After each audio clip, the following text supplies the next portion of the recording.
because it's time for Nerdy for 30, the podcast where we talk about nerdy-ish movies for 30-ish minutes. My name is Kevin Bauer, aka the Critic's Choice. With me, as always, is my faithful co-host, the People's Champ, Tim Keck.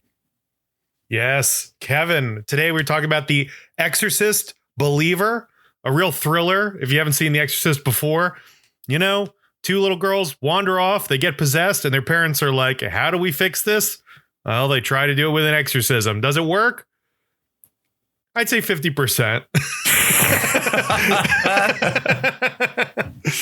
Wow. Kevin, what are your first thoughts on this movie? What were you thinking going in, and did it meet your expectations? I went into this with rock bottom expectations. I'd seen the reviews beforehand. I'm trying to do this less, but I had seen the reviews out of morbid curiosity based on how bad David Gordon Green's Halloween trilogy ended last year. And so I knew this was supposed to be an extremely bad movie. And what fascinated me is the extent to which it really does feel almost like a fourth installment of the David Gordon Green, like, sequel trilogy saga. This is like, it picks up, you know, the Halloween reboot that he did in 2018. That's a great movie. That's a worthy successor, in my opinion, to the first Halloween movie. It's obviously not as good, not as classic, but if you're going to do a sequel, do it like that. And then Halloween Kills was bizarre, and Halloween Ends was inexplicable. And this just picks up right where Halloween Ends left off. It's like just a complete train wreck of a movie. So any low expectations I had were proven to be too high. How about you, Tim? Well, from what I've heard, you know, rumor is, you know, Lionsgate's trying to crank out some at least potential trilogies and series so that they can be a little more marketable, maybe to sell. So the expectation for this, I think, is definitely that this is one of three. Mm. If this is where we're starting, I think we're getting off to a rough. I think it's going to be rough. Unless, Kevin, he's doing like a peak thing where, if you're right, where he's picking up after Halloween 3, like that's the top of like shit mountain. Mm-hmm. And maybe you have to wait till the third one of these to like really assess how the series is. Maybe this one's just laying the groundwork, like to kind of like get over, you know, all the connections to the first one. And now they're like, okay, now we can get into fresh territory. Now we can do whatever we want. Now we can start having fun. Sure. I decided going into this that I was going to have a good time. We went to the movies, had a group of people. It was good. The first part of this movie, I think, is kind of great. Like the first third is pretty solid, and I was enjoying it. And then the middle third, I don't know if it was, the theater, the atmosphere, or the gummy hitting just right, but I could not stop laughing for the middle third of this movie. I thought it was some of the funniest, dumbest, like over-exaggerated shit I've ever seen in my life. And then the last third was like, okay. And that's kind of the movie. But I had a good time. I had a good time watching it. I had fun. But by the end of the movie, it felt like people were roasting it. You know? Oh, yeah. Like people at the theater like, turned. What the theater turned on it for sure, which I don't remember since Halloween 3. Yeah. People turned on that movie too so quick. And it had the same exact energy of like, what are we doing here? Energy. Oh, dude, I can't. So, yeah, people were openly laughing in our screening of Halloween Ends last year. We saw it a little bit late. That one we didn't see on the release day, which bummed me out. I almost like to see a horror movie on the release day. I feel like you get the best energy on that day. Yes. But we still had fun theater energy just because the theater was laughing, mostly spurred on by us. I can't remember if I brought this up on our episode about it last year, but there's a title card at one point where events have been happening, creepy events have been happening. And then a title card shows up on the screen that says October 31st. And very loudly, Tim says, "What day was it?" Just phenomenal stuff. And I feel like that kind of energy is exactly what was happening in Exorcist Believer. We, at one point, there's a monologue that Chris McNeil has that is so fucking funny. I could not stop laughing. Tim, if the gummy was hitting you when this was happening, that monologue had to feel like it was 40 minutes long because I was stone cold sober. And I was like, when is this gonna end? Dude, that was absolutely insane. This woman gets her eyes stabbed out by the ghost of like the ghost that haunted in the original Exorcist movie. Which we watched, and we're gonna be covering on the pod next week. So stick around and enjoy that if you're, may want to watch a better movie, I would say. Yeah. Also, this woman is like not related to really any, like she wasn't in the first Exorcist. She's just cousin of somebody. Was she really? Who was she in that? Yeah, she was the mom in the first Exorcist. Yeah, but she's not playing the mom. Yeah, she is. I thought she was playing like a cousin in this or something.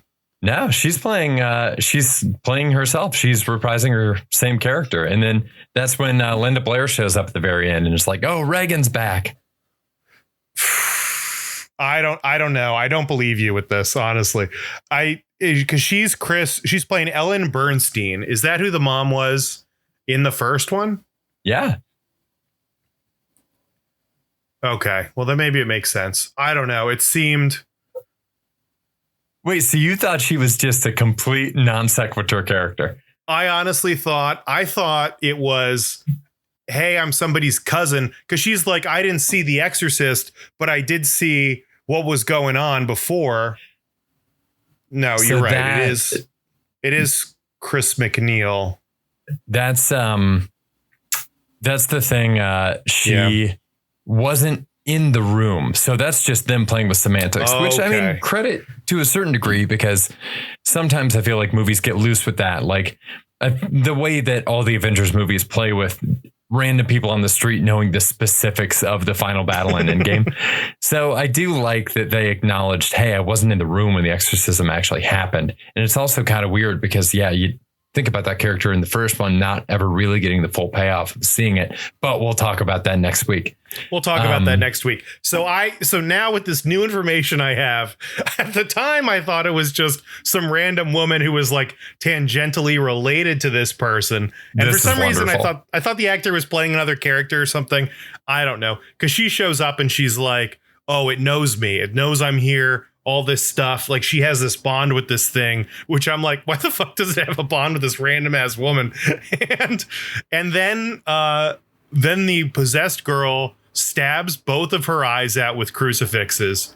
Mm-hmm. And she reacts so nonchalantly to the whole thing that it is insane. And then the next thing she gets her eyes stabbed out, they take her to the hospital. And then they just like cut to like this monologue she's giving in this hospital, and her eyes have been stabbed out, and she's again pretty chill about the whole thing.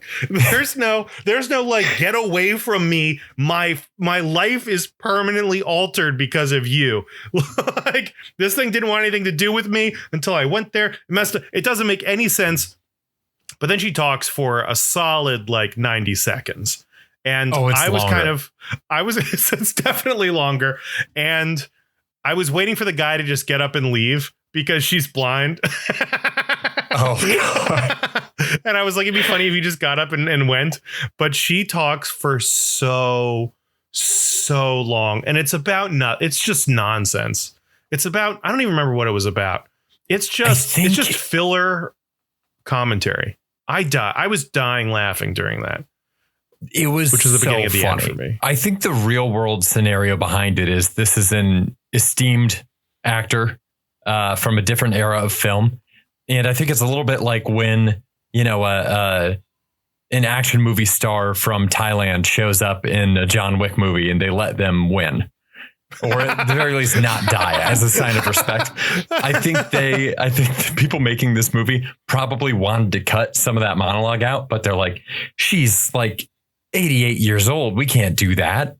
So they just left the whole thing in, but they did this thing that it's what people do in TikToks to shorten things up and get more story in, where they dovetail a new sentence before the previous sentence has really ended all the way. So it's just kind of this weird, like editing S-cut of like dialogue over dialogue over dialogue to make this insanely long monologue out of this thing.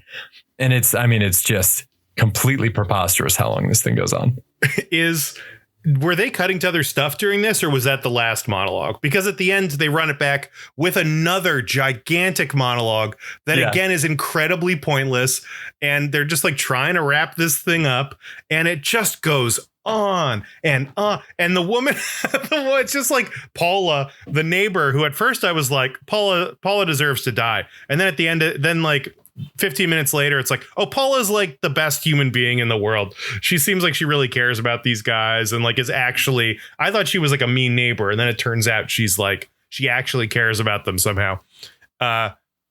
She just goes on. And she starts it by like sitting at a table with like a cop. Right. And she goes, what do you think? What was it? What do you think hope is or something? Oh, yeah. That was another incredible one. The like, fact what do that you she think just hope dives is? right back in. What do you think hope is? And then like the cop is like about to answer and she like waves him off and she's like, I think hope is.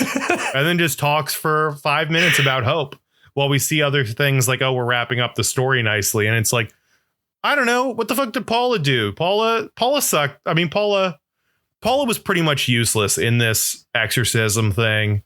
She was like, I used to be a nun, so I can do this. And then immediately, like the girls like call her fat or something, and she's like, oh, and like walks away and like can't do it. And it's like, grow a spine, do something, figure out your life, Paula, and get back to us.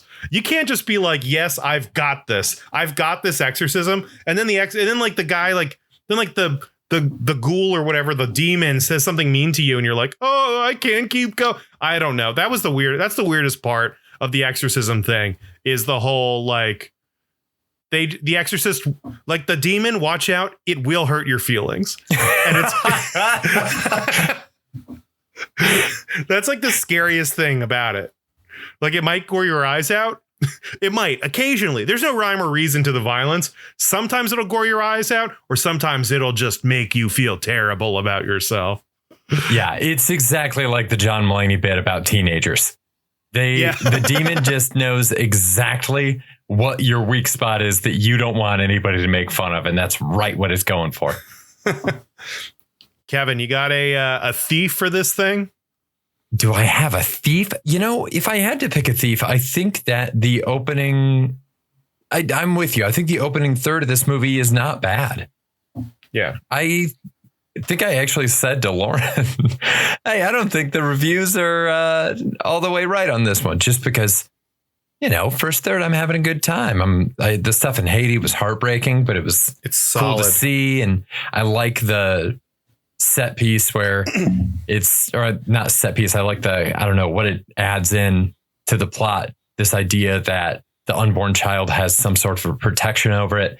But I also wasn't clear because so much of Christianity, depending on how devout the Christianity is, views any other religions as witchcraft. So I was like, oh no, is this going to get them into some trouble? Like all that. I do want to talk a little bit about that later, but yeah, the relationship between Leslie Odom Jr. and his daughter, I thought was wonderful. You know, the friendship, these two girls, I thought it was great. Pretty much up until the possession happens. I thought this was a pretty good movie. Yeah. Leslie Odom Jr. He doesn't necessarily carry the movie, but he definitely carries the emotional weight of the movie.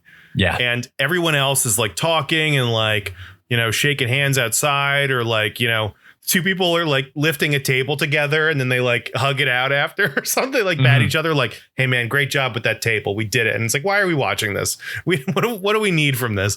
And then Leslie Odom Jr. is like dead set and like the emotional center and like wants his daughter. That's all he cares about. It's the driving force behind the movie. And if he's not crushing it, or if he's not, you know, bringing that emotion to it, this would be a really unwatchable movie, I think. Yeah. My sure. thief. Did you have oh, there we go. That's what I was going to ask. Kevin, do you want to ask me if I have a thief? Yeah. Tim, what's your thief? Do you have a thief? Yes, I do have a thief. I liked when they first get possessed and they go to the hospital, the scenes with the girls in the glass, I thought were awesome. What was the Catherine, the girl that we don't care about as much? Yeah. When we go in and she's like standing at the glass and looking kind of nuts. That was the first time where I was like, oh, go. Let's do it. Like, let's fucking go. You know, I was like, yes, let's see some creepy girls doing weird stuff, moving their bodies all insanely. I was all in on that. And then the jump scare of like the girl we do care about slapping the glass and it breaking. Pretty cool. Pretty cool. I liked it. I thought that part was neat. It was cool. Yeah. I think both girls did a really good job acting possessed. I do think Catherine takes it, though. She was a phenomenally creepy possessed person. Yes. You think Catherine was creepier? Yeah. Than Angela Fielding? Angela, yeah. I think Catherine beat Angela. Catherine had a couple things that were very unsettling. I don't know. I kind of walked away thinking Angela was better, but I could be wrong. I mean, I guess I could be convinced either way. They both were pretty creepy, I thought. Well, this is a competition, so we do need to determine a winner by the end of this podcast, but that's fine. All right. Yeah. I mean, Catherine, I think, wins in the hospital. If we're going purely off the glass thing, the initial reveal of her being like all weird and stuff, but no, sorry, did I say Catherine? The one we don't care about wins in the hospital. And then Angela gets the things where it's like she's scratching like "help me" into the leg, which is another callback to this move, to the original movie. Kevin, I do have a beef though. Please.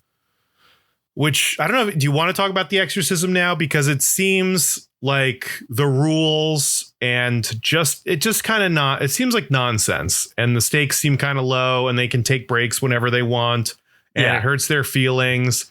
And then they're like asked to pick a girl, and then the father picks his daughter, and then that's the one that dies. And it's like, I want some kind of a moral to this. And maybe that's kind of like a part of The Exorcist, is that there isn't any moral. This is all just random bullshit that's happening. And, you know, it is what it is.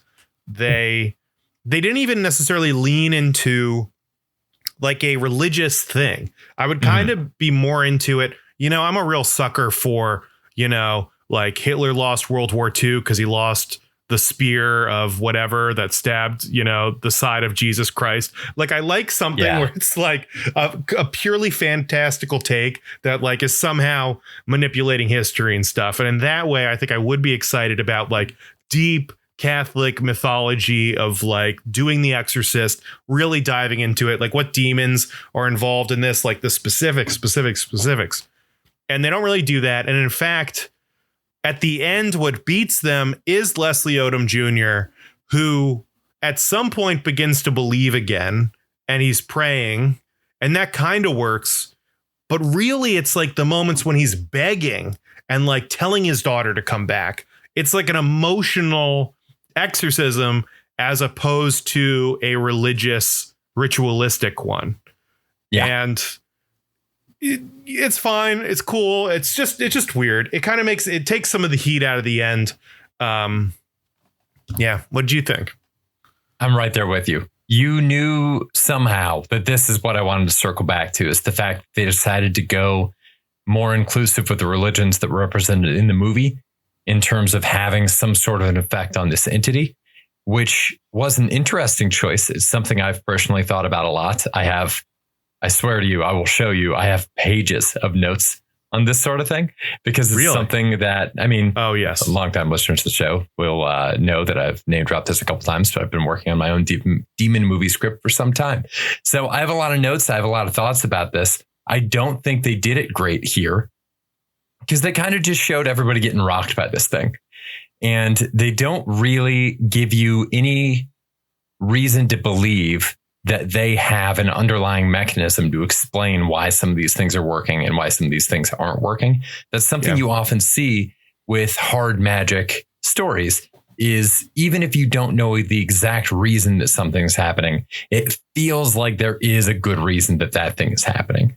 In this case, it's really frustrating to see so many people from so many different spiritual backgrounds all losing their faith when confronted with something that should immediately reaffirm the existence of their faith.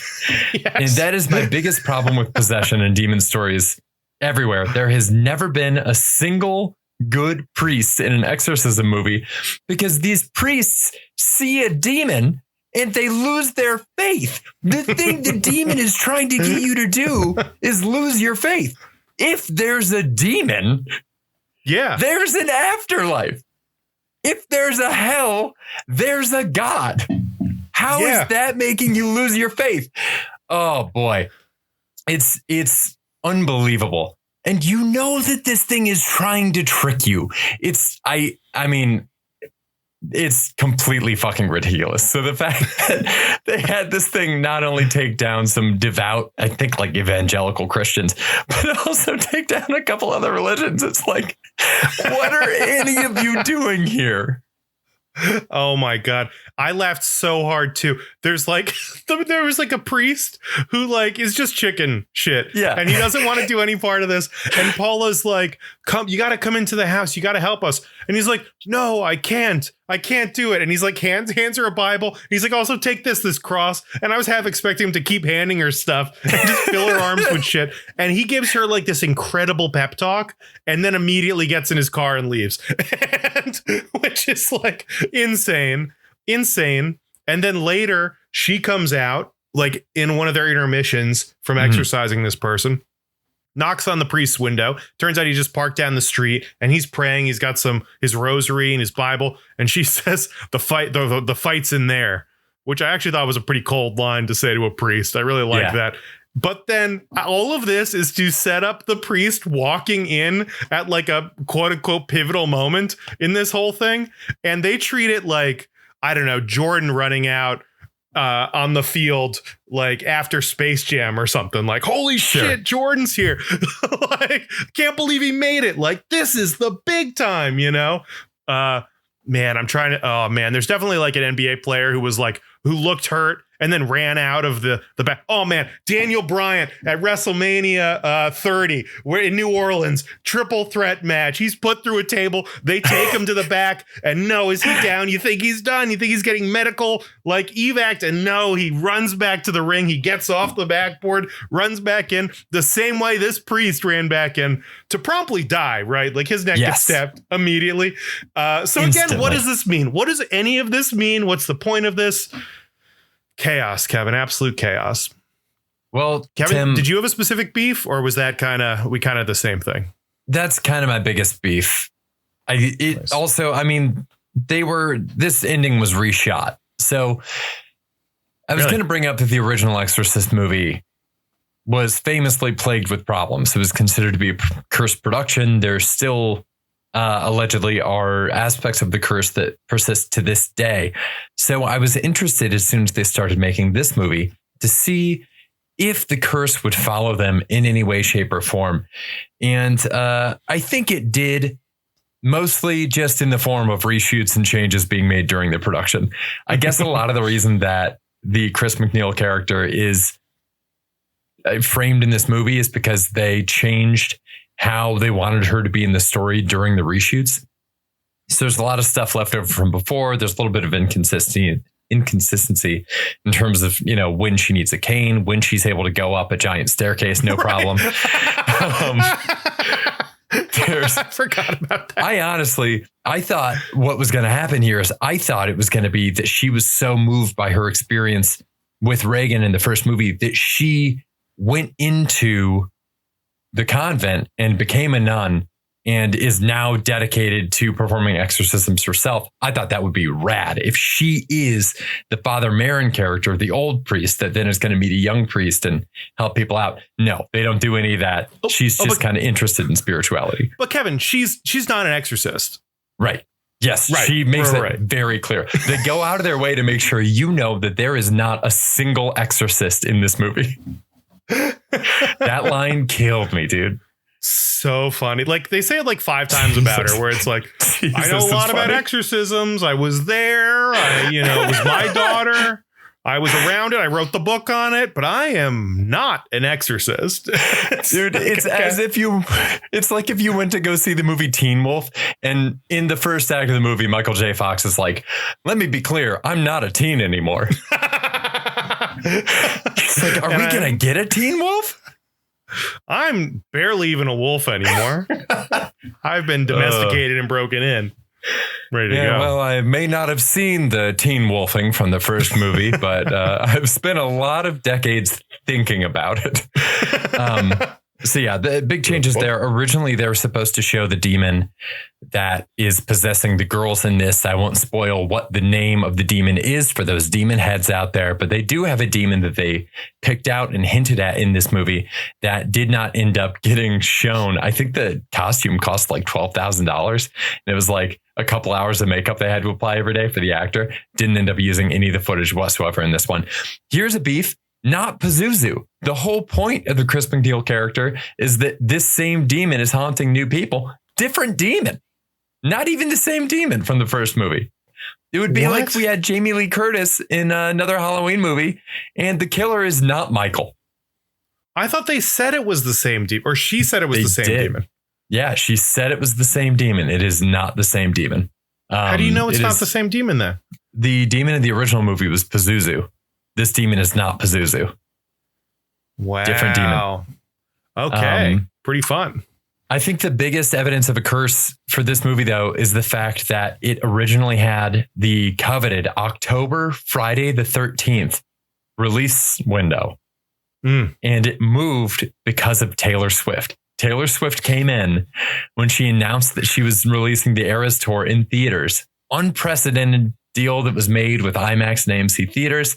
She went straight to them. She didn't go through any of the rest of the AMPTP and said that she wanted Friday the 13th for the release date. And it scared the producers of The Exorcist so much that they bumped theirs forward a day. So an Exorcist sequel got moved off of Friday the 13th because of Taylor Swift, which is, hey, all power to Taylor. Extremely funny that this happened to an Exorcist movie. Yeah. It's cursed. Yeah. So are we going to be seeing Taylor Swift in IMAX then? Yeah. Next week. All right. This week. Kevin. Wow. Days away. There's no way we get tickets like 4 days in advance. So soon.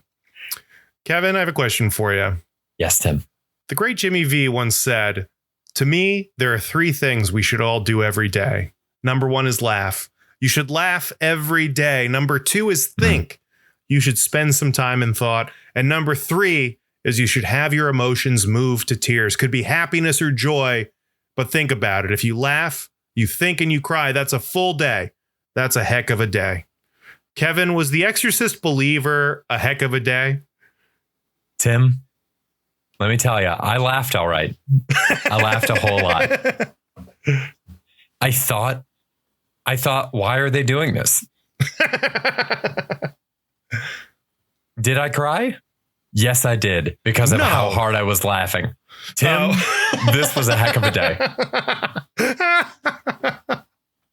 I was confused why you wanted to do this, because the tears part, man, for a second I was like, oh man, did you cry when like girl number 2 dies at the end? Or fuck no.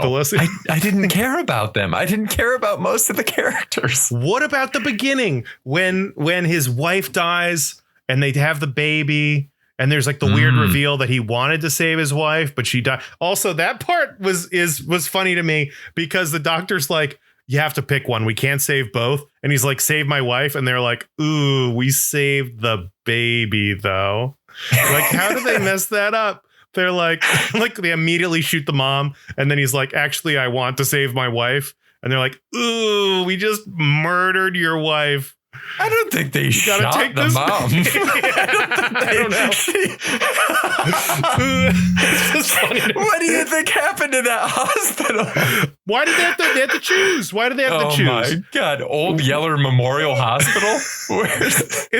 I think if you're gonna call your shot like that, and you're like, listen, I'm a doctor. I'm such a good doctor. You pick which one you want to save, and I'll do it. I'll crush it because I'm an amazing doctor. And then they pick one, and then they're just like, ooh, here's the opposite of what you wanted. Not only did I make you make the hardest choice in your life, I also negated the power of that choice completely. It's kind of, honestly, I'm realizing it now, it's kind of what the demon did at the end of the movie, right? Is he chose his wife, got the daughter, and then the father chose his daughter and saved the other girl.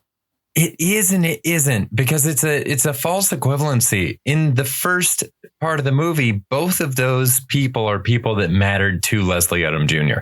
And I'm not saying that Catherine didn't matter to him. It looks like his daughter's best friend, or maybe not, because Catherine's parents have never even heard of. Is it Abigail? Yeah. So unclear. That's a little bit weird. That probably deserves looking into a little bit more on their part. But I think it's a false equivalency, because in the end, it's a choice that's put against two people. The end of it is the boat dilemma from the end of The Dark Knight, where the prisoners and the citizens have to decide whether or not to kill each other. So I don't think their parallel worked as well as they thought it did. I think originally that was one of the things they reshot about the ending too, is in the original ending, both of the kids were supposed to live. And he said that it didn't play right. They shot it and he's like, they just shouldn't have an easy win at the end of this movie. We got to make it hard. So it didn't play right. Unlike this, which played incredibly well and exactly how they wanted it to. Check Rotten Tomatoes. It's going gangbusters. I've got another question for you. Is it really? Please. No, fuck no. It's kind of like a 14%. Kevin, The Exorcist believer. Mm-hmm. Is it better or worse than Evil Dead Rise? Oh, it's worse. I think it is too. Better or worse than Ant-Man Quantumania?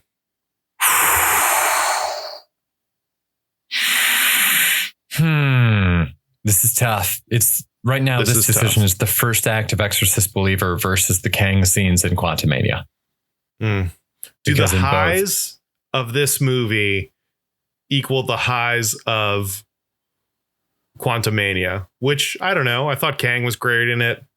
Ant-Man fighting Kang was cool. I feel like I have just the marvel of it. I feel like I have it ahead of this. Yeah, honestly, which puts it, third to last, right above Knock at the Cabin, which I think makes a lot of sense. Yeah. Is this prestigic, tragic, a whiff, solid? Is this a whiff? I definitely Kevin? think it's a whiff. Yeah, I think it's a whiff for sure. And then how would you rank it? Like, would you say it's, I think this is this fun bad? Maybe that seems like the most optimistic look at this. Like the best it can be is fun bad. Or maybe it's just not good. We don't have a just not good. Is it fine? I don't even think it's fine. It's tough because fun bad, I want to associate with movies that are just a good time. Like you can put them on and, kind of muck around. This isn't that. This is not that. Maybe it's just bad. Might just be bad. I think it's just bad. Man, that's a bummer. I was really just rooting a bad for whiff. Just a bad whiff. Bummer, man. Well, on that note, I don't think this podcast was a bad whiff. No, I don't either. I had fun. Did you have fun? Let us know. Send us an email, nerdy430@gmail.com. We'll be back here next week with the original Exorcist. I think it's better, but I'm pretty interested to hear some more about what you think about it, Tim, because you've said some things via text that are making me nervous. We will see you back here next week. Until then, everybody, stay nerdy. Stay nerdy. Bye. And thanks for listening. We appreciate it. Yeah, thanks for doing that. Tell a friend, tell an enemy, spread the word, get it out there. Specifically tell an enemy. Really, find one person that you don't talk to a lot and just send them a link to the show with no context. Oh man, it'd be such a brutal prank if you found just like the person you hate the most, and then you just sent them like your favorite podcast episode we've done, and oh man, and then they got dependent on it, and it was like, but you knew it was like your suggestion, and it becomes a part of their life, and they start telling people, and the pod blows up even more, and the whole time you're like, yeah, but I did that for that. Like, think about the power you'd have over them for the rest of your life, knowing that you opened their world and gave them, the glory of Tim and Kevin talking about the Exorcist believer. They wouldn't even see it coming. Bye. Bye.